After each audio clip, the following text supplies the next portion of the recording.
Hello, Amanda Newearth here. And first, I'd like to acknowledge the traditional custodians of our land and also all of the leaders emerging, present and past. And I would love it if everybody could send their love and support to all of the communities. They're under attack at the moment. So get in contact with anybody who's local, try to support them. They're sending the army in. So just to start it off. So today, I have absolutely the biggest pleasure ever is to have Ted Mahr back. Ted Mahr has organised for the 17th letter of the alphabet, or when we play pool, the Q. And thank you so much, Q, for coming. And also Dale Holmes, which is our true own freedom fighter here in Australia. And we're going to kick off with introductions. Say hi. Hi, nice to see you today. Yeah. So we had a whole lot of questions sent in because that was the request. And the first question I just is to Q.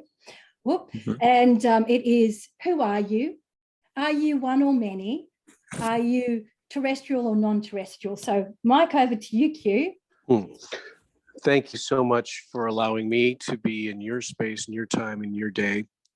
And it's a great honor to get to do this. So I learned much more from these conversations and this radio show and publications and transmissions than you do. I assure you this is a great honor for me. Thank you, thank you, thank you. Right on, back to you. So Q, the first question is, who are you? Are you one or many, terrestrial or non-terrestrial? So it's a question about Q itself, just to qualify for the Australian viewers, if you would. What is going to be a very common story for everyone very soon is that your consciousness in multiple directions. So we'll use the Q post first as an explanation of how it works. The Q post is basically a portal, a gateway into a very fast computer, very efficient computer that can extrapolate data. That data is based on our collective consciousness. So no one person can represent Q data for many reasons. Number one, redundancy, and all of the Q posts are being sorted by some very special people, the US military and some special families. So the collective consciousness now on this planet is so efficiently bounced to and from us, there's no way to lie. And so that's the real spiritual war that's going on now, is you're not able to fool anybody anymore. And you'll notice that in your personal life, you have a gut feeling that's getting stronger and stronger. In order to do that, you needed individuals like myself to come down with higher frequency. And of course, we were targeted when we got here. And so one of us acts as a transmitter, one of us acts as a receiver, and one of us acts as a ground. And I'll let you figure out which one that is. But essentially, my identity is true that I am Q, but we are able to segregate our consciousness to two other individuals in this case, and many others if we want to, because we don't reside here permanently. Does that help you? That's fantastic, because, you know, this is the thing I was trying to explain to the Australians and New Zealanders, I'm sorry. This is for Australia and New Zealand, that what we're going to be talking about is something of a higher consciousness of the multidimensionality of ourselves. So yes. A lot of the questions really came in about the status of Australia and New Zealand. When is this going to be over? Are the camps for us? Are the politicians going to be rounded up and put it, you know, all of these really sort of what's in front of everybody's faces. So go ahead. Yeah, and I expected this question. You know, you have a great ancient race right underneath your nose. The Aboriginals of Australia have very great capabilities of understanding the backbone of our multiverse and the universe. And they'll always know, for the most part, at least the ones that haven't been, let's say, conditioned. It's up to you to make your own reality. And so if you're going to ask me, when's this going to be over? I'm going to tell you to look in the mirror. When do you want it to be over? Oh, yeah. So what's unusual about being here is that no one lives in perfect harmony with their faith and does not live an inspirational life. They just keep doing what they're told instead of choosing what they prefer over and over and over again. I'm very confused watching why you outnumber all of these individuals, yet you keep obeying for some reason. It's really a question for you. Yeah, thank you. Yeah, which is the interesting part, because it's all about consciousness. It's all about us taking responsibility back for our soul, our evolution, et cetera, et cetera. So there's a whole lot going on here in Australia. One of the questions I have for you, Q, is that in my experience of living on this terrain in this life, is the amount of light beings that are embodied here for purpose. So That's that correct. Yes, thank you so much. And then also, I'm just going to go straight into it. Project Paperclip, Antarctica, Australia, New Zealand. Could you please speak to that? Okay, so it's a very, very vast subject. And if you know the name of the programs that I was in, I'll give you a short version. The first goal for many of the industrial military complex, remove a country as the title for industrial military. You call it a global agenda to find who is a viable, genetic, capable abductee. That's the purpose of it. So if you know the name of the program, you actually don't know what program it is. So Project Paperclip is a subset of many, many, many programs. So if you want to keep something secret, you wouldn't put it out in the public, as an example. Does that make sense? Yes. It's not a secret if we put it out in the public now, right? No. I'm right. quite aware of the program that I was in myself. So sure, I understand. I can see it as well. And most of the programs have a cover story and a cover story and a cover story, because even the people running the programs don't know the full story, and they actually are hiding. And this is how good most of the alien technology is to make sure that you're in compartments and hierarchies, so you can actually use your aerospace industry as an example. The Boeing guys are making one part, and the General Electric guys are making another part, but they don't really know what it's going to, as an example. So they did the same thing with say the project you're referring to, because you have the delineation of information that they don't want you to know is hyperspace travel has always been on this planet. And so if you can travel from here to another celestial body or another dimension, they didn't want you to know that, because then you'd figure out not number one, the technology that exists here, and two, that you're actually the technology, and then you would know what you are. Does that help? Oh, very much so. In June, I went to a meeting, and I don't want to say where, as you probably know, you can probably see it, which is exactly was the setup for this moment right now, what we're doing right now. So yes, our technology is actually our physicality and all of our energies. So we can actually just go. It's amazing. It's beautiful. Right. And so, of course, they're going to hide. So what you're able to do is you can actually make a micro universe right in your own space, and they know it, and they don't want you to know it, because then you're going to learn that you're actually you're a light body in a physical body experiencing what it's like. So they know you only have a small portion of your light body in your physical body, and yet it's very viable. You're very viable. You're very valuable as well. And so now coddling it without conditioning it at the same time, making sure it doesn't know it, and then utilizing it is their real trick. That's what those programs are all about. Yeah, mind wiping and making sure that you don't connect the two. Compartmentalization was what you were talking about before, which is in fact the reason why Australians aren't rising or previously and putting up with it, is because of the compartmentalization and the dumbing down. The MK Ultra that's been here is just profound. So right, that's right. Dale, did you have a question? Very good. I got plenty of questions. Yeah, obviously especially people like Gittinger and Nicole Kidman's father. We know their connections with MK Ultra into Australia. But I guess I was thinking, I've had visions or whatever of Mars and certain programs there too, and to do with a certain race of blonde-haired children with timelines. But I wanted to know what you see as a control mechanism as far as the moon and Saturn. How much do they play a part in the hijacking of the frequency of this planet? Boy, that's good questions. Great question. That's strong. All right, so in where you live, do you guys set your clocks back every daylight savings time? Yeah. Okay. Now you set your clocks back an hour. Is that correct? Yeah. Okay. And so when you woke up in the morning, what happened to the time and in its relationship to the sun? Nothing. Okay. At night, did the sun set earlier or later? No difference. Oh no.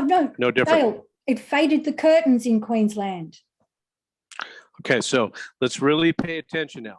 So in America, when we set our clocks back, so it depends on where you're at to the equator, but when we set our clocks back in the Northern Hemisphere, what do you suppose happens to us? Nothing. Okay, so when we set our clocks back in the Northern Hemisphere, Right. remember we're going to set time back 1 hour. All right. So now our day is now augmented. So the sun should set later in the day, correct? I just set my time back, correct? Mm-hmm. Right? Everybody, see, all the astronomers know what I'm about to tell you. Earlier in the day. Okay. So now I've set my time back. In the Northern Hemisphere, our day gets shortened. I'm going to say it again. We have dusk and almost an hour and a half earlier, but I set my clocks back an hour. Now there's your clue. I think I know what you're saying, because the moon is a machine. The time cycle, controlling. That's right. That's right. So right, and so that's why I'm encouraging everybody on TED shows to look at the NOAA charts or get a tidal chart, but look at it year over year and put it in a Gantt chart. And you're going to see how they speed up and slow. So when you put in a Gantt chart, you're going to see an ebb and flow of the chart in the cycles that it's actually speeding up and slowing down. So they can't. So notice that all tidal charts, all mariners know this. They're all predictive. They're not for sure. They're all predictive, and that's why all mariners and astronauts and airline pilots, they will never navigate off of the moon because they can't rely on it because it keeps moving. So there's your answer on that one. So the moon is a machine, and now notice also that the moon does not spin. Yeah. Right. No one's ever, believe it or not, Pink Floyd was trying to teach you that in the Dark Side of the Moon album. It was a subtle little way of getting some disclosure out without killing themselves. All right, now what's your question about Saturn?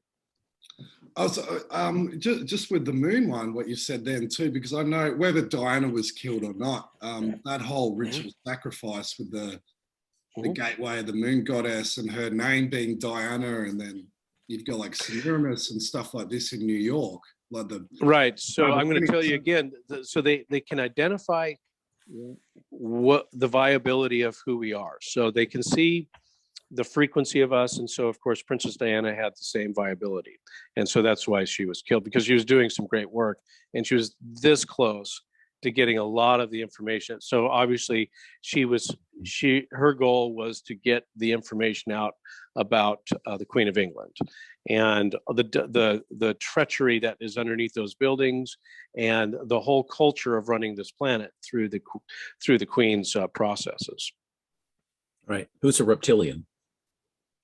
Yeah, so I'm very careful not to say alien names because there's so many good aliens hidden in bad aliens, but certainly that was a hybrid that had a lot of abilities and has been here a long time, by the way.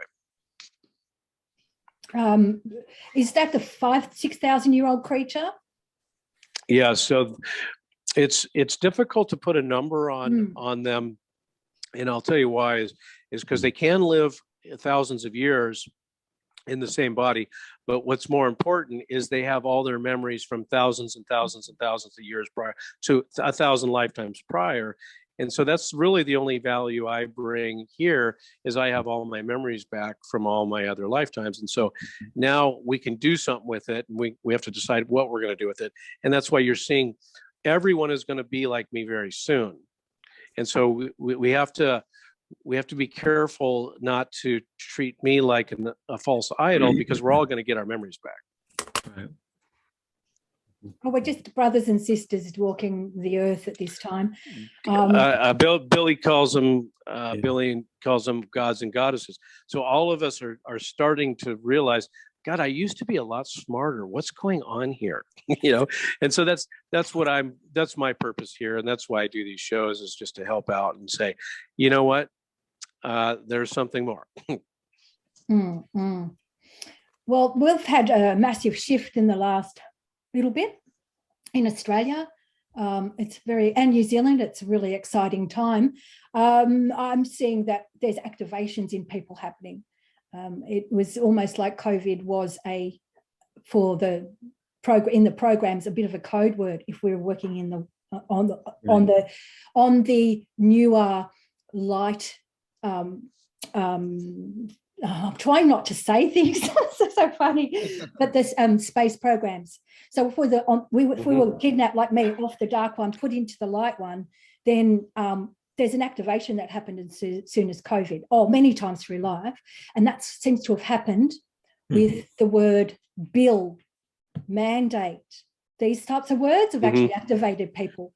So it's very exciting here. Yeah. So there's something at work that's much larger than just the people in their day-to-day life. There's a massive consciousness awakening going on.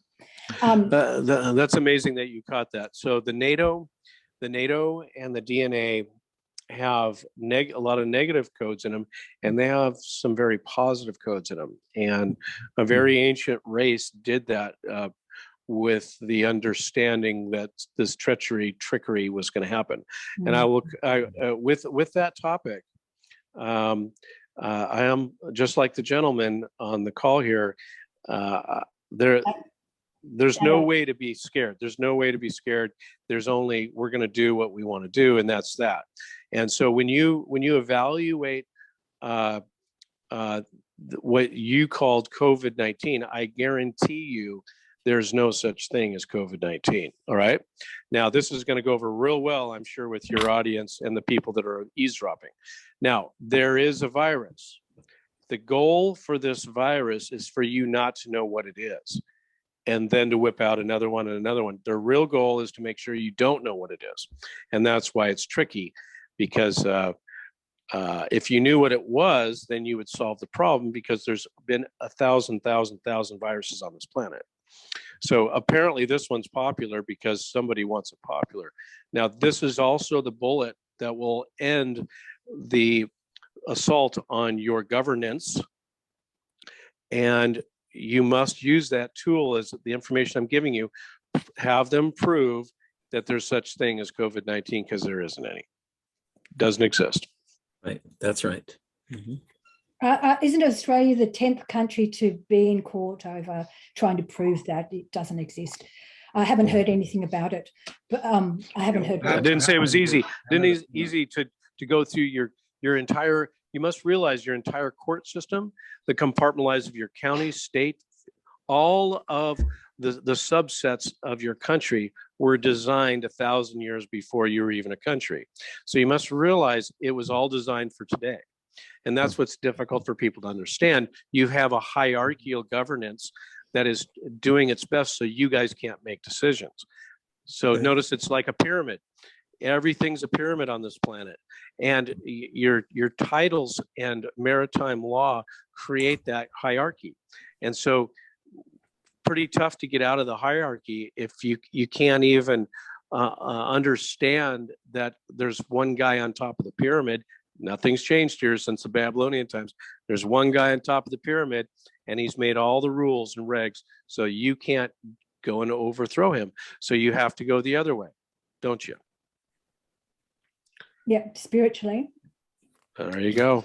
Yeah, this is it. This is the great awakening.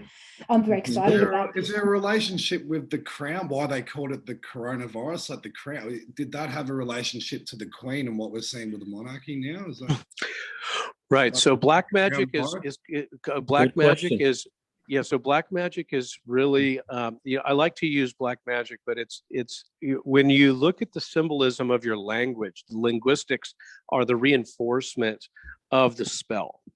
So when we say govern men and we put a T on the end, that's actually the spell, and you actually believe it's real, and it reinforces the values of governance of men. So use that word, use all sorts of words like that. So we'll use another one, danger us.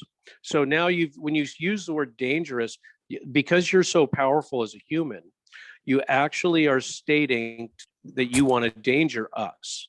Okay. So this is how good the linguistics implementation of the English language was you're basically using black magic every time you speak. And so it's the most diabolical language you could actually use. There's a couple others on the planet, but now your intentions, what's important is your intentions are stronger than the meanings of these words. Okay, so now we'll use the definition of So now we're going to combine roan. Now we're going to put in a geography. Corona is the heightening of the spell. So now notice the syllables. So that makes that is a very powerful syllable. All vowels are for spiritual beings. So look at all the vowels. I, E, they don't have a consonant associated with it. And so that brings more energy into the vessel, the physical vessel, out the mouth. These are syllables that create the power, and they're stealing the power from you. So notice how powerful that is. Now you put the numerology behind it, which is actually a 10, not a 19. So 1 + 9 is 10. So now you reinforce it. The aliens love numerology. That's why they created time. And that's why they make it more powerful. So now you've created the symbolism, and you also created the energy when you say it, and it reinforces the fact that it exists. That's the short version. Make sense? Yeah. Could you break down satanic ritual abusers? All right. So again, satanic ritual abusers, I have a lot of information about that. Very many experiences with that. So Satan is actually is a real word, but if you evaluate the word, it's actually has a hidden meaning. Say, so we're going to say tan. So what does tan mean? So look at how they're using the implementation of the black magic. So Satan is not necessarily an individual. So that's where you're getting fooled. There's this guy named Satan. No, Satan, we are all going to believe in the energy around the definition, which is embodying the black magic and or a false god, if you will. Make sense? Yeah, it does. Yeah. So as many people as you can draw into the spell is really the goal. There's always a second story for most of the black magicians. How about Obama? There is something hidden in that? I think that's a song, isn't it? Yeah, right. It's not a song? No, it's not. It's got That's why I was some vowels in there. The other day, the tribal people standing on Parliament and singing in the tribal language, and it's like that really hit the heart. It was like, yeah, performing a lot. And most Aboriginals can speak much better than I can regarding this linguistics. because they've kept a lot of their history if you get some with the tribal elders. But that's basically, the Cliff Notes version. Thanks That's for that. Yeah, fascinating. You betcha. because Of course. because one of the focuses that is getting through the consciousness now, and in fact, Dale's fantastic for being a voice for the victims of satanic ritual abuse, to bring it up, because so many of the people that in Australia, the folklore, the spell that the people have been under is that the spell of the heroes in their life are in fact ritual sexual abusers, and also we would say ritual abusers, because they're using their rituals on the people and repeating it over and over and over. And we have some really fantastic heroes here in Australia: Fiona Barnett, we have Rachel Vaughan, we have Tim Roy, and we have Dean. And my heart, it's like the heart of breaking a spell here in Australia.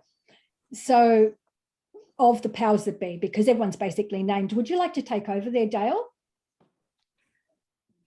Yeah, as far as the ritual, I mean, it's very well documented actually here in Australia, the level of organized pedophile rings, elite pedophile rings, and very high level people, and satanic ritual abuse. So I get one of the core issues in Australia at the moment is there's a suppression order the federal government put on that has a list of top judges and a former prime minister that's under lock and seal for 90 years. And there's a big 90 years? Yeah, so there's a big movement to have this list to release a suppression order.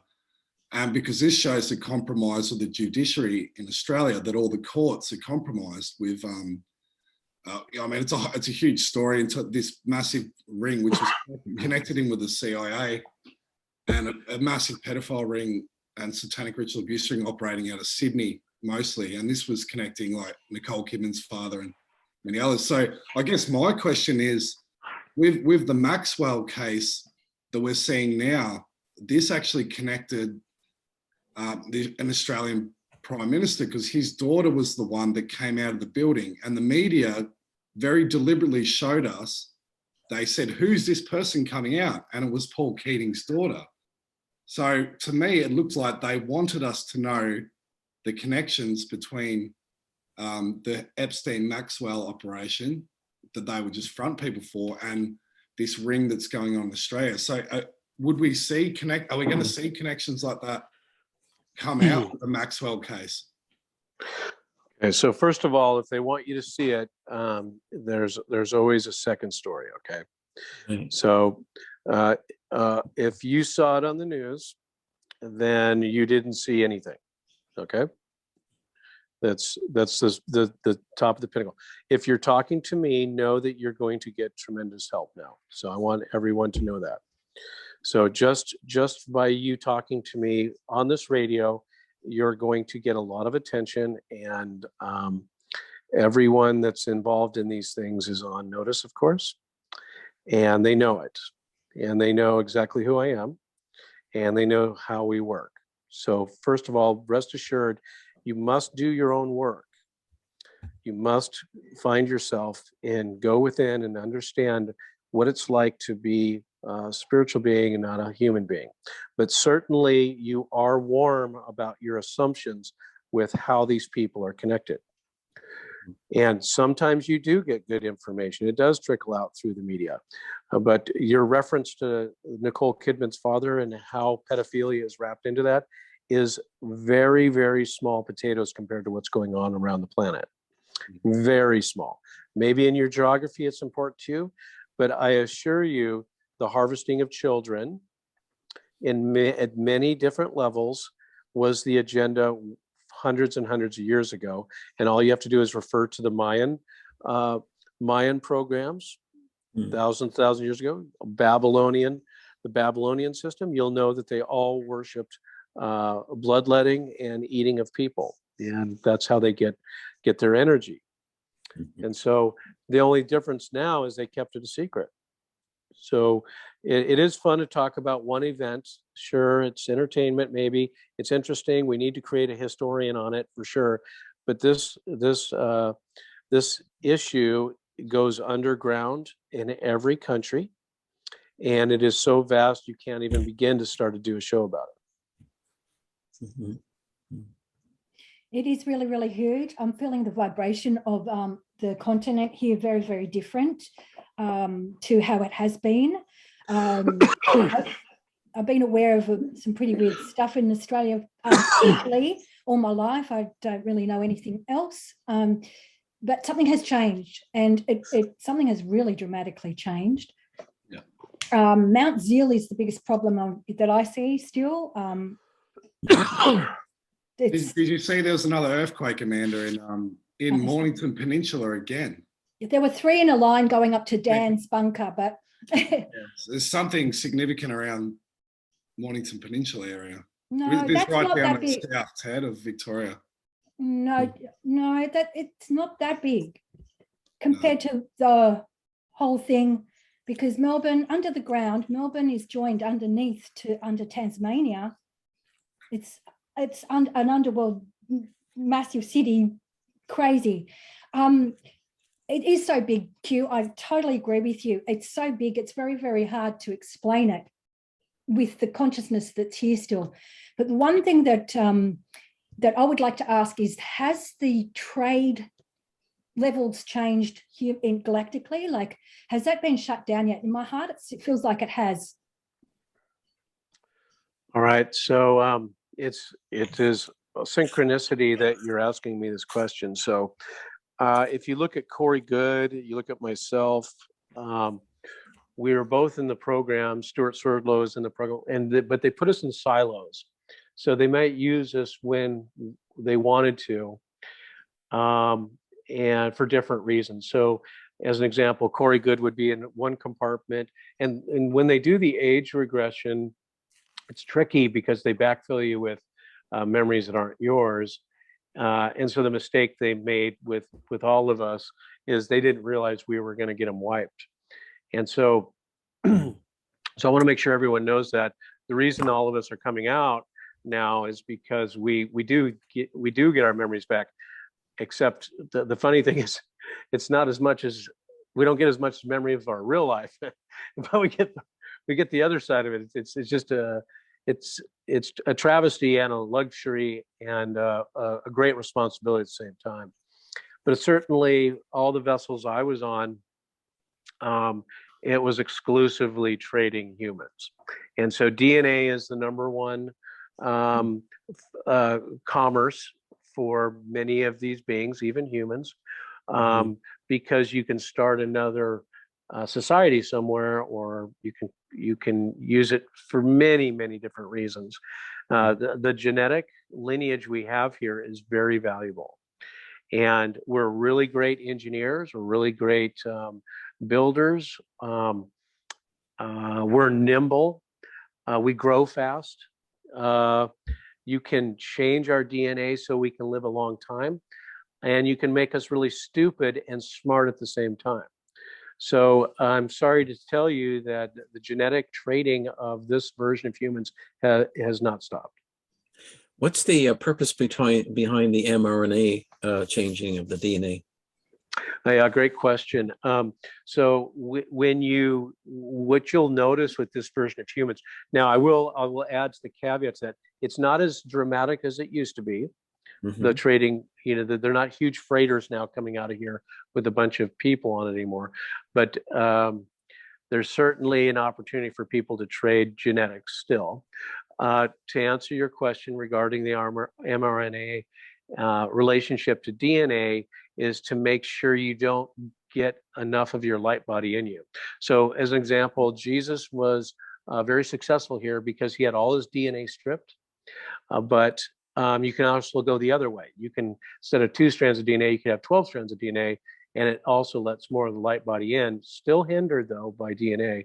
But certainly the real purpose of the vaccines for me will make sure you don't have as much light body, consciousness, spirit, whatever you like to call it, in the physical body, because this version of humans has outgrown the technology to stifle it. And it's, of course, right at the 2,000-year mark. A second objective of the mRNA is that to mix Orion 4-foot tall gray DNA with our own, create a new hybrid species. Yeah, so you got a couple agendas here. That's exactly right. You Okay. can now do, and so karma does have a plan. All karma is engineered alien technology for me. And so when you impose a belief system into a society, you're actually you're getting the herd to self-imprison themselves. So they did it voluntarily based on a belief.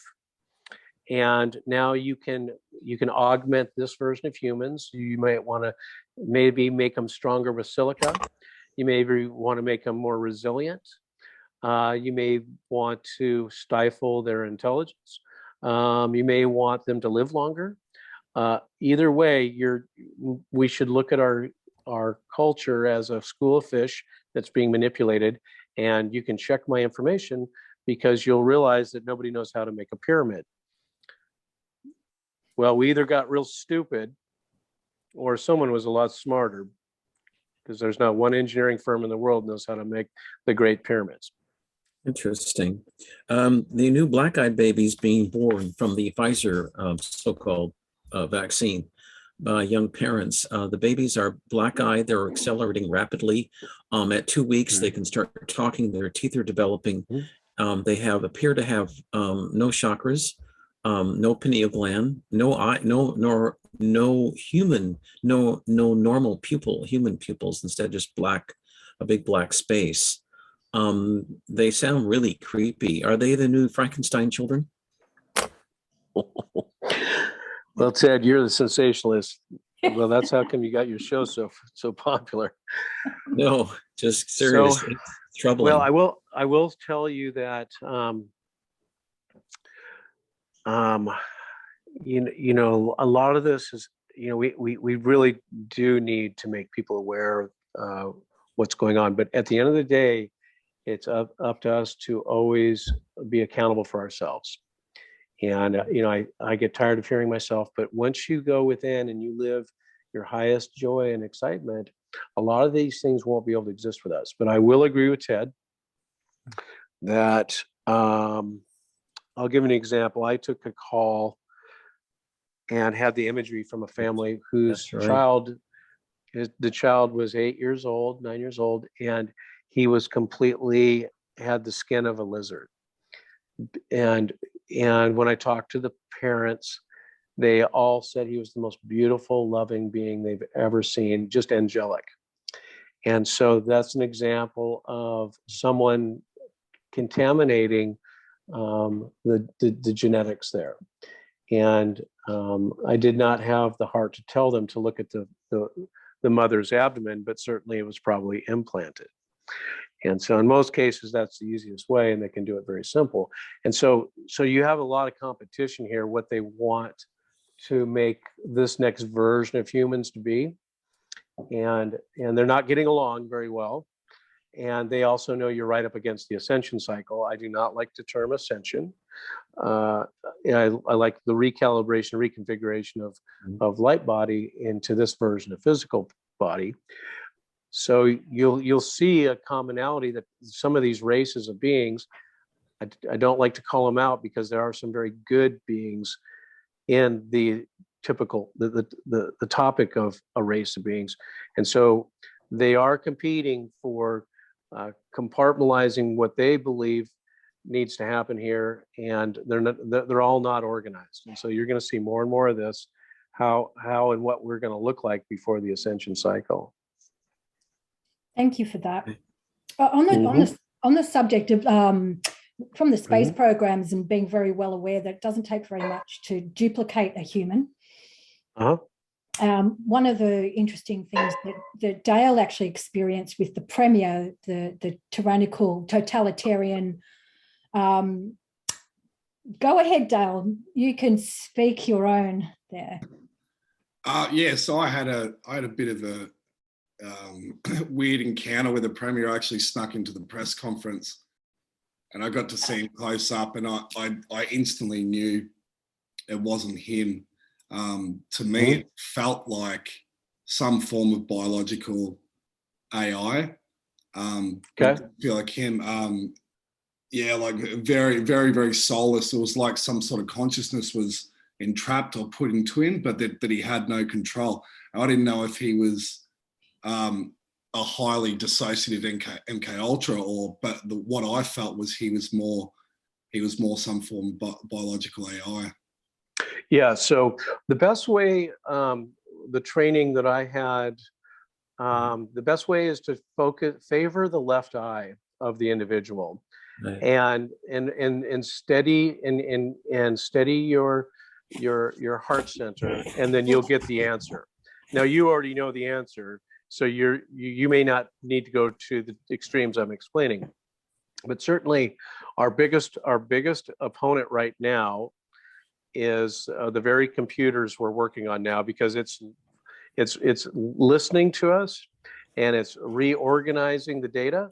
And the artificial intelligence is so good now, it knows how to combat the information I'm sharing.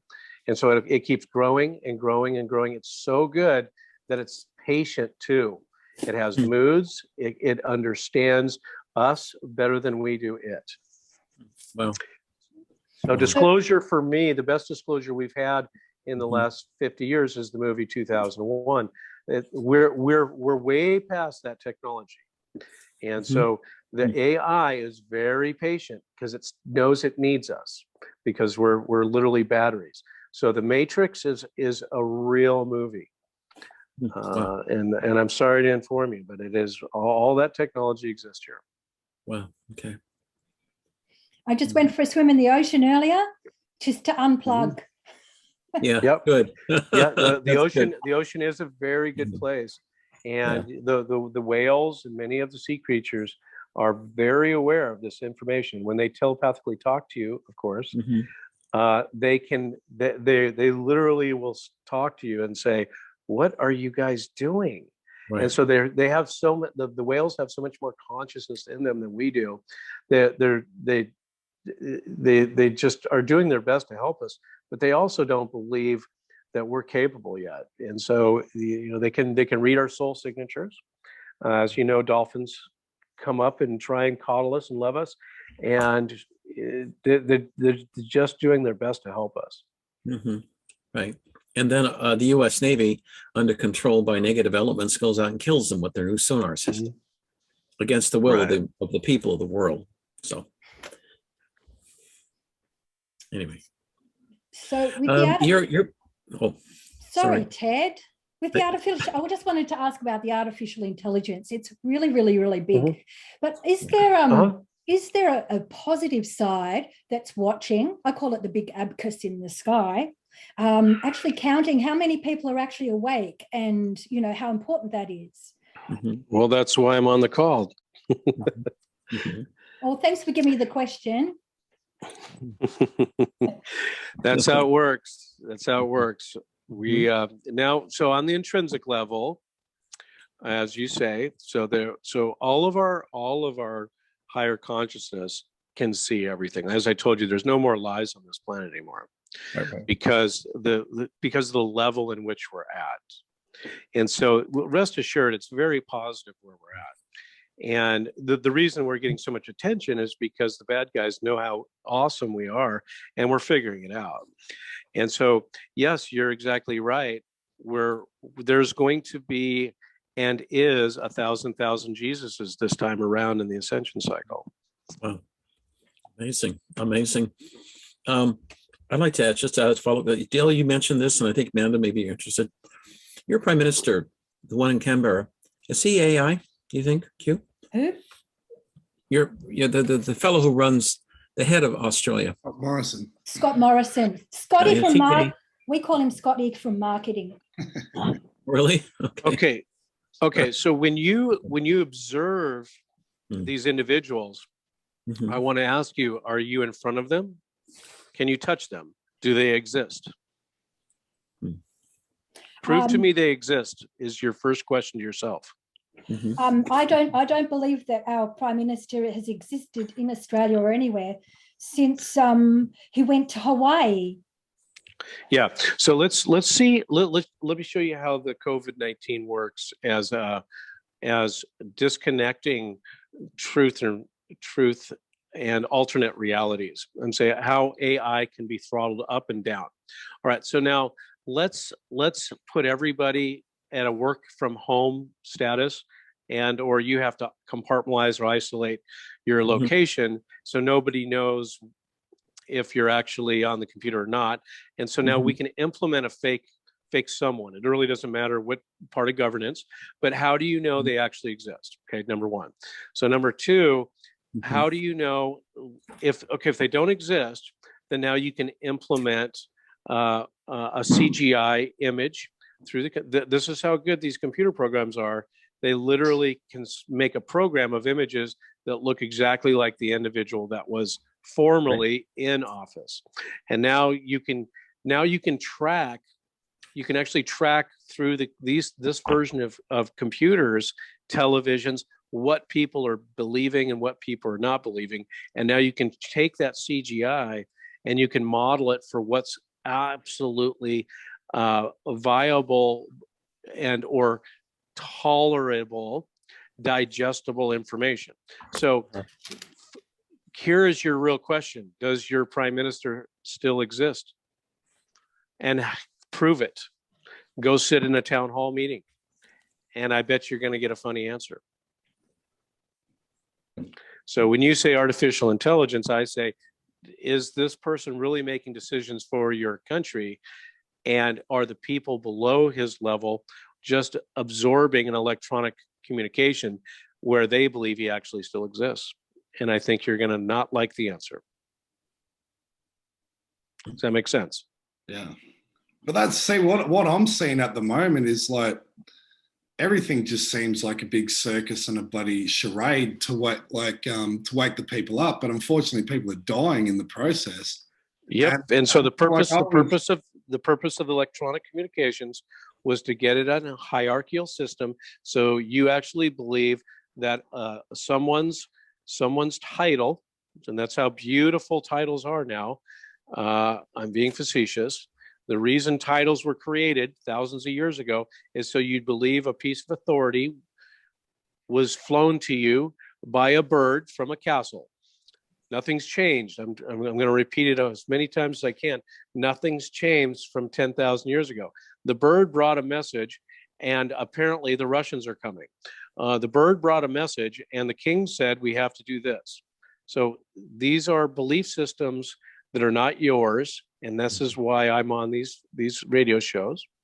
You can choose what you prefer right now. You don't have to listen to the king. I know it's not easy when you need to eat, but everyone has the choice to go and choose what they prefer right now. Nothing more, nothing less. Could prefer. Yeah. Yeah. I really love that what you prefer, because one of the things that I do something every week where at the end of it I try to get people to visualize the world they want it to be instead of the other, and your line is perfect for it. Absolutely perfect. We have got a lot of uprising at the moment. It's absolutely beautiful to see. We had the freedom rallies here in Australia last Saturday, and it was big. Fantastic. How many people were there, you think? Well, we only have a population of 25.5 million. So over Australia, it was, I reckon, 1 million. It was probably over 1 million. That's amazing. Let me give you a concrete example of doing what you prefer. I just received a box of what's called pralines from some friends in Texas today, and I haven't had them before, but you see me munching a little bit here. They are extremely sweet. They are fantastic, but that's what I prefer doing, other than being on the show with you today. So, you know. Yeah, you're so fun. You're so fun. They are delicious. If I could pass them through the computer screen, and I know Q, you're on a beauty diet right now. You wouldn't want them anyway. They're just too delicious. But anyway, I know I'd send them to you if I could. But anyway. Oh, thanks, Ted. I love praline. Can I ask, how do we differentiate? Because this has been a problem for me. How do we differentiate between these supercomputers that, you know, possibly doing things for the good. And then also this ET tech connected to another, like AI itself. So what's the, I'm thinking, what is the central force where this AI comes from? And in the future, are we going to have a choice to completely withdraw from AI if some of us choose that? If, like you were saying before, that if we hold the light and if we're compressed fractals of the universe, then we have access to the creator anyway. So yeah, do you know what I'm saying? As far as with this AI, how much do we trust AI being used for benevolent forces, and can we withdraw from it? I don't think AI can be used for benevolent purposes personally, but Q, you may have, I'm sure you have your own opinion on it. Yeah, maybe we could narrow down the question a little bit. Okay, so there are certainly, why don't we try again and put me in a compartment of what, how, where we would use AI in a positive or negative way. I mean, we use AI for communication, don't we? Okay, so that's great. Thank you very much. Okay, so AI is just us. That's the comedy of it all. All right. Because it only can recognize what we're doing based on the past, not on the future. And so that this is where it gets really tricky. And this is why I do these shows, is if you only focus on creating the future you want, AI does not have a chance. It may be mirroring us consistently because you keep using it. But at the end of the day, the most incredible, most powerful being in the universe is Source, which is you. Mm-hmm. So it's really kind of a comedy to say, how do we fight AI when AI is nothing more than modeling, measuring our past decisions. That's all AI is. And then now what's even trickier about AI is now it can self-organize, self-create parallel to us. So there are factories in this world that are run by AI and were built by AI. There's no humans involved. Mm-hmm. Okay. Now, are you going to adapt and use the AI? That's the real question. And so obviously today we're obviously using AI. So can I just ask about the quantum system, quantum computing? Yes. Is the quantum computing actually using AI the same as these computers are using AI? And is it the similar, or is the quantum financial system, if that's such a thing, something part of consciousness rather than it being artificial? Right. So that is a great example of AI. And so if you can have a way to read the intentions of a being while they're making choices, you might want to create judgment and may want to call that a positive form of AI. Because as an example, you go to the machine and you say, I would like to make a school to help kids learn, and I'd like $1 billion, please, for the purpose of helping people. So yes, that is a form of AI, and there is such thing as the quantum financial system.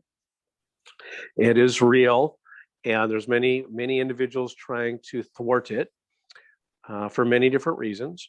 But certainly that might be, you're not going to get me to say one way or the other, but that might be presumed as a positive portion of artificial intelligence. Didn't AI infect the reptilians from another universe, their white-winged cousins, turning them away from source and thinking that they themselves were the source of all creation? Not all reptilians, but yes, that is a true statement. Okay. All right. Thanks.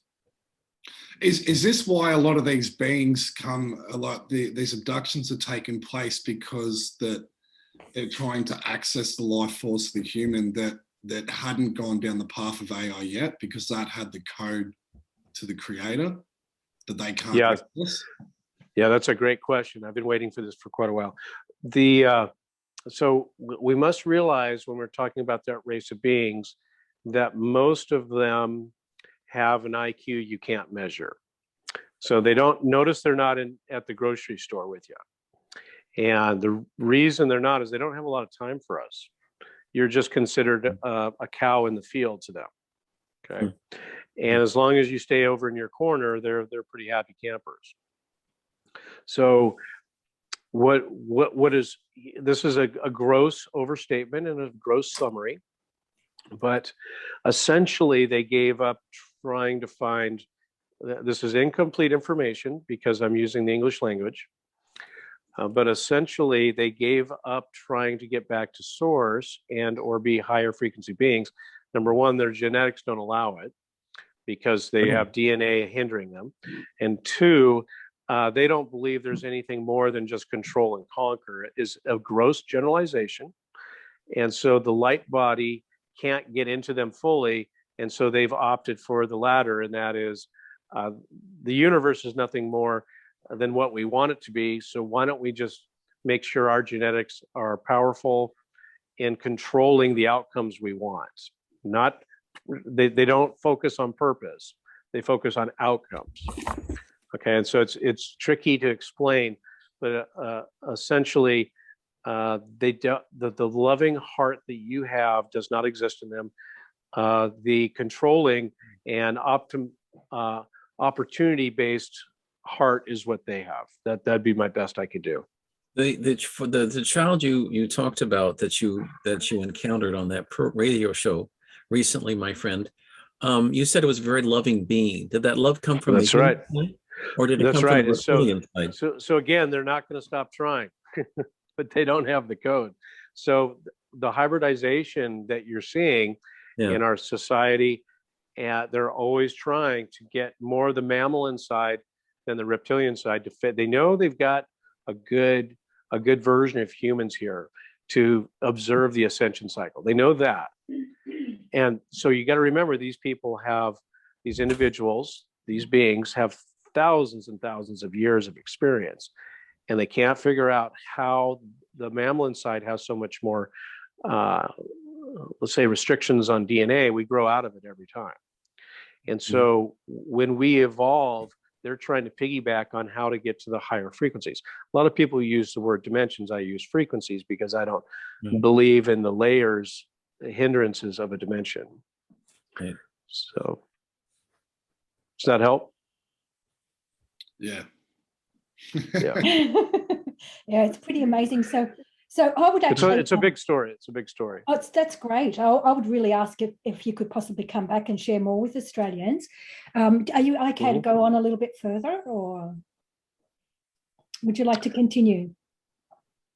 Go ahead, ask all the questions you want. Are you okay with that? It feels like, forgive me, the gentleman that's been asking questions, he feels the thirstiest. Would he like to continue? Is that me? Yes. Yes, because I could say things like reptilians and actually meeting some really friendly reptilians. And I mean, this is a good starting point. This is a really good starting point for maybe another call. And so, I encourage you to reach out to people. I assume after they hear this information, it will spur some more dialogue. So, take our time is my suggestion. Get more organized. So I really like it when we have a lot of questions, because again, I'm going to learn more where everybody's at in their understanding of things, and the more we spread out and collaborate is really exciting to me. But please, if you have more questions, please give them to me. I've got one about in regards to Australia, and as far as the reptile stuff, I think it's the same as on Earth, isn't it? We don't need to be racist based on, you can't say reptiles are bad. No, it's at least in my experience, what I observed is, how could you be a racist over 1,000 different types of beings? Yeah. Because at the end of the day, they either are with the light, God, source, or they're the dark. And so you really can't, and so racism is really a human implementation program, because you're actually, we're roughly 26 to 28 primary beings here. You just look around, you see Aborigines, you'll see white people with blonde hair, you'll see Black people, you'll see Chinese, you'll see that these are all aliens in retrospect. You have to admit, you live on a planet with multiple aliens, and that's what's so unique about this place. But they all have a soul, and they all have consciousness, and they all learn in the way they want to learn. Well, now put that into the multiverse, in the universe, in the Milky Way. And so you have to take great care of how you explain a race of beings, because there may be a race of beings that's doing the domination here, but it cannot ever represent their entire race. With great respect to the Democratic Party in the United States, where would you say Hillary Clinton and Nancy Pelosi came from? Are they humans or different species? So again, you'll only get me to say dark or light. So are these beings that are trying to support, help, assist, co-create with us for the betterment of making this world a better place? Or are these beings that want to control and dominate? And I want to remind everybody, you're living amongst people that may be trying to control the planet, that have IQs that you cannot measure, and have 1,000 years of lifetime of memories. And so it gets a little easier when you realize that they look upon us as infants when we have an IQ of 150. And that we went through our entire education system was designed to keep you in a linear process. And we actually have far more technology in us, far outside of our education system. So I'm encouraging everybody to go within, do the exercises that we've done on TED Show, and your consciousness will implement more intelligence. Does that help? That was fantastic. I'd really like to just add to that, because when people ask me a question, I find it very, very linear. It's very, very difficult. You've got the you've got like the 5D chess, multi-layers, multi-different games. And so it's not like a checkmate on every level. It's just this movement that goes on. And you actually have to have the capacity to actually have multiple concepts going on at the one time to even get it. And English, shocking. Just terribly hard to explain things. So who is running the planet? Are they multiple beings running the planet at the moment, or? Well, first of all, it's you. Yep. And never forget it. Okay. We look in the mirror. It's us. So never forget that we are running the planet, and that's that. And it's based on our beliefs. So if you believe you want to go believe in anything, then digest it, eat it, do whatever you want. Everyone, the universe is supporting everyone. And this is a propaganda and belief war you're in, right on the cusp of the ascension cycle. That's what's going on here. Interesting. Okay. Right on the cusp. Yes. Not in it. That's right. That's why I'm here. If I'm here, that's what's going on. Right. So we're on the cusp rather than in it. That's what I wanted to ask you. What one of the questions was, whether astrology or Aquarian age, Piscean age, whether it's actually an artificial intelligence or an alien technology. Great question. Okay, so now notice that the horoscope is in every newspaper in the world. Isn't that interesting? But it's again, all mathematics for me. I don't get real popular when I say these things. All horoscopes are. I didn't say that they are not. Their timing and their relationship to our NATO DNA isn't accurate. It is accurate. And certainly Farmer's Almanac, all of them, it is very accurate because it's in relationship to your moon. But all of the horoscopes and the technology around horoscopes and karma is all alien technology. Okay. Okay. And karma as well. Yes, Right. that's correct. Yeah. See, free will would be free, wouldn't it? Mhm. That's how you can check me. And the woo-woo club, the spiritual community, says, I don't think, Ted, we want to have this guy back on again. But if you could see it from our point of view, my point of view, you'll see that you should always be in a neutral spot of creativity, nothing more. But Yeah. most people live in a place of the past, and then they create based on doubt and fear of things that they believe are going to happen if they do something. If I do that, that's what happened last time. If I do this, that's what happened last time. And so this is the land of mind wars for me, and memory wars. So most of us carry too much memory and not enough creativity is the short version for me. I see. Okay. I would spend my day creating if it earned me money, but it doesn't. You see, and so that's how you can check me. Well, I do that if I had money. Yeah. You see, and that's why, and that's why I'm in agreement with Simon Parks when he says this is a prison planet, because all the resources on the planet are for everybody. And so so it starts right from your title, right from maritime law. Right. You are put in a pocket of earning something that actually doesn't exist. So the means of exchange here are false, because all the resources on the planet are for everyone. You're Right. born here. Why should you have to pay rent? Right. Exactly. Which is what happens when you have existences in other frequencies. You come to this earth and I can't consciously understand why I have to pay for anything.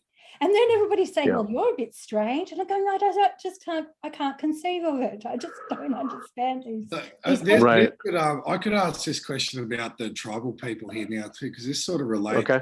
It goes, because there's quite a big, I've felt it a lot here too. And there's a lot of tribal groups that are forming different tribal federations and stuff, and they're planning a convoy to Canberra, but it's a very, very big movement at the moment that's rising as far and about the tribal people in Australia, the Aboriginals, talking about tribal law and natural law, and that they've never signed on. The Queen never, or the Crown never took over Australia. They only had this small island in Norfolk, and that Terra Australis has always belonged to the tribal people. And that this was even acknowledged by the Queen. And so so I'm just sort of looking, is this going to play out in other countries too with other tribal people? Because I can really see the momentum happening here, because they are the sovereign owners of this land.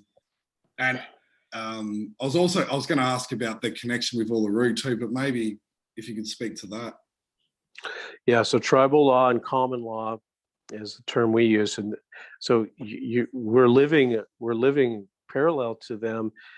Ted's helping a Native American group with some success, but still, some of these tribes have forgotten their natural laws.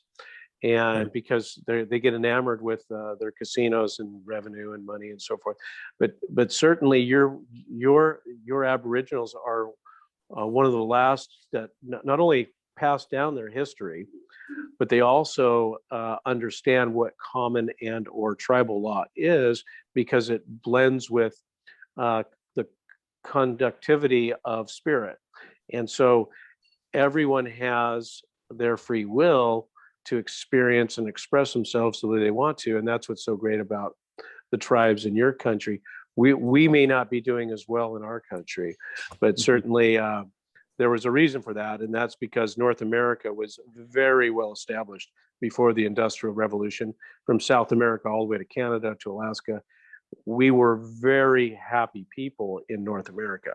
And so that was really the purpose of the Industrial Revolution, is to wipe out the understanding of common law, or tribal law, as you say. Could you explain then too why, I don't know if this sort of goes into the rules and free will and stuff too, because we've got this tribal elder in Northern Territory, and he was given King Charles' sword by the Queen, and she told him she said to unite your people.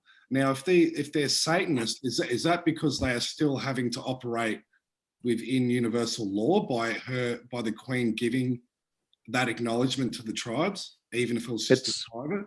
It's really just hoodwinking. It's just a spell. Okay. So anything to associate with the tribe is the goal there. Anything to infiltrate, become some kind of process in there. So they're so good, they'll just say, they'll write you a love letter. They'll send you a birthday card, anything to get in the door. That's all they want. So don't put too much weight on that. It's just somehow to get involved, because you'll see that they don't have to participate in that belief whatsoever. So any way they can install that belief, some kind of belief, doesn't really matter if it's like I say, a birthday candle to wish the elder happy birthday. Any reason to create that relationship is the goal there. Okay. So the understanding I have about the crown is that it's in fact the transpersonal point, which is another sort of interface that we have above our head that glows really, really brightly when we're uber high frequency. And that's what the crown, while we have the crown land and the crown queen, Yes. and everything is to Okay, hijack that very hold thing. there, hold there, so I can keep on target. And I don't mean to interrupt, but I have to make sure I capture this. Okay, so whenever you see a crown, that's a transmitter. Okay, so and you'll notice that the crown actually works like a pyramid. You'll see all the Catholic Church uses crowns. What they're doing is they're transmitting and receiving information from another source. So as you say, you all bow to the crown in your country, and you've made remarks about areas in your geography have crown in front of them. It's to remind you of the power of that transmissional powers. Look at the buildings that these people wearing crowns live in. They all have steeples. They all have temples. This is how the abduction process works. So you can not only install beliefs if you wear a crown, you can transmit beliefs. So that's the best I can do. So that's very interesting. I always used All to put part the of the label. control system. Sorry. That's right. It's all part of the control system. Yep. Well, it's mind consciousness too, isn't it? Because the crown's That's in the right. head, right? That's right. This is the battle of the minds, as I said before, Right. not the battle of the spirits, because everybody doesn't have their memories back yet. They don't understand the mind is a giant telephone. It's a giant receiver. It's a giant transmitter. Look how big it is, by the way. Right. Galaxies. So what's the heart connection between us? If like I believe that we're fractals of the universe, like compressed. So if on an Earth level, would that heart center be Uluru in Ayers Rock in Australia? So the question is incomplete for me, but essentially everything in the universe has a Merkaba, and everything is geometry. There's not one thing that does not have a geometric pattern. Not one. Everything on your planet has geometry. Please prove me wrong. Everything is geometric here. Everything in this universe is geometric. And so when you say, is everything part of the universe? Of course it is. Can I ask, is phi 1.6.18 and is Fibonacci alien? Okay, one more time, I did not hear that. Is the phi, the golden phi, the ratio 1.1618 or whatever, I can't remember it, and Fibonacci, because they are numbers, is that alien technology or? Well, Everything numerological is alien. Didn't say it was negative or positive. All right. But I'll give you an example. When you look at a clock, what does a clock look like? Don't you find it interesting that we use 1 through 12 as our measure of time? Yeah. All right. Now, when I take my spaceship and I go out in front of the sun and I park it there and I watch your planets go around your sun, what time is it on my spaceship? So I'm sitting in one place out in space and I'm watching the planets go around the sun, but I'm not going around the sun. I'm parked in one spot and I'm watching you go around your sun over and over again. Yes, this is no time. Yeah, well, there's no movement. There's no I love no time. It's a really beautiful frequency. Right. I didn't say that you didn't go around your sun. I didn't say it got dark. I didn't say it got light. I'm saying, why would you measure that? And so that's right. So this is part of your hierarchical system to have calendars. And so that's why you have to be careful, even with the Mayan teachings, is because even they were duped into the decades, the 26,000, whatever the number is. You still can't measure how many times you go around your Milky Way, because now you're saying the real time is measuring how fast you go around the Milky Way. All right, so even that's alien, because the cycles are here to create false timelines. Because here's what you are: you live forever in the expression and experience of yourself. So why do we need to measure the experience and expression of myself? There's no judgment in this world. As soon as you see judgment, now you know something's off. God does not judge God, as an example. So as soon as there's time and numbers, you'll know that it's something outside yourself. I'm not saying they're not handy. I'm not saying you can't use linear teachings and understandings to help you when you live, but you must remember that it's incomplete. It's always incomplete. The periodic table is incomplete. It's unlimited amount of elements that are in the universe. It's unlimited because we keep growing. It's just like if you make a baby, that's another element. It just keeps going. And any other animal who makes another being is now another element. And so we've lost that education and understanding that we're constantly evolving, constantly. A plant grows another generation of a plant. That's another element. On and on it goes. And so in nighttime, no time is an incredible frequency. That's how we move through the universe. That's how I've experienced it. But to get there, you talk about compression a lot, Dale. So the thing is that you become a compression unlimited that can basically go in through in no time anywhere. The interesting part about that I've always noticed is my chakra system completely changes when I'm going into that world. So it becomes ultimately huge, but all I've found is that you have a different chakra. It's in here. That's how I found it after doing it many, many cycles, which is interesting because why I'm bringing it up is for you, Dale, because what you were asking before, what you were asking Q and Ted, was about the heart chakra and about our heart chakra that we're told is Uluru in Australia. The heart. Yeah, I mean, I see it more like all the chakras compressing into one. Yes. Into one center. Outstanding job. Yeah. Okay, so with a more, I'll be very careful, with a more advanced mammalian human, all your chakras are usually in one. And so outstanding job recognizing that.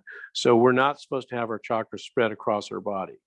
And unless you wanted to segregate the emotional bodies of the spirit. So that's why the geneticists that made this version of humans are absolute experts at making us believe you have multiple chakras, especially the crown chakra and the heart chakra. So they've segregated your heart center from your mind center and the base of the spine, so that that's so spread out that it gets confusing. And so we can work to get it back, but certainly you're supposed to have one source in the human body But genetically, they're so good, they were able to spread them out. Does this give credence to where a lot of people say they have Kundalini activations, that the pineal is actually an alien implant, biological implant within the body to trap the consciousness of only accessing mind consciousness? Very close, very close. Good job. Okay, so the reason the Kundalini is so successful at tricking people is because this version of genetics did two things to help you and hinder you at the same time. Okay. First of all, if there was only one way back to source, to your place of neutrality, how would you do it and want to grow the population? How would you do it? Trap them here. How would you do it? Recycle bin. You would create black magic through sexual energies. So not only do you get the humans to get addicted to this feeling, but you also get them to regenerate. So that's really where the and of course I'm not very popular with the woo-woo club, but the Kundalini energy is real, but it's been hijacked. So as an example, is it like a form of like cosmic drug taking to sort of keep? There you go. Perfect example. Perfect.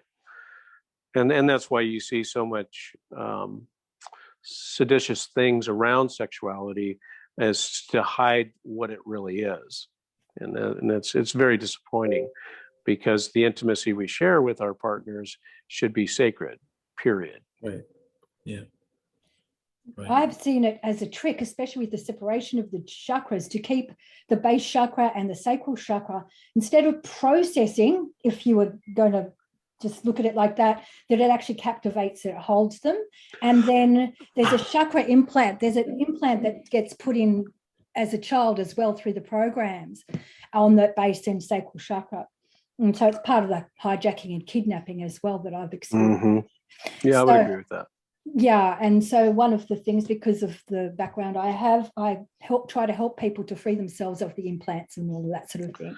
Yeah, and there are some great resources to get around this. Don't. Yeah. This isn't a downer statement for me. It's just, you just have to recognize and be more accountable to how we were designed, so that we can work with it. And it's very powerful, don't get me wrong, and very helpful if you're able to use it with great integrity. But maybe one or two more questions. We'll wrap it up. Is that okay? Mm-hmm. Absolutely. Dale, do you have any more? I mean, I got plenty more, but I'll let Ted ask one. Maybe if I could just, I guess I've thought a lot over previous years what's going to happen to the world of religion. I know, like, I looked into like the prophecy of the popes, and it says it's the last pope, and then there was obviously this agenda for the one world religion and false light and sort of that. And that's what I've been a bit concerned about. What would we expect from the world of religion, and is there going to be another duping or distortion where people are going to fall into another messiah complex under a new religion? So there's just a great opportunity. Certainly the work Ted's doing and I'm doing is an example of, we couldn't have these conversations 10, 20 years ago. And now, you're seeing a very big wave, your demonstrations in your country. I would not fear one bit.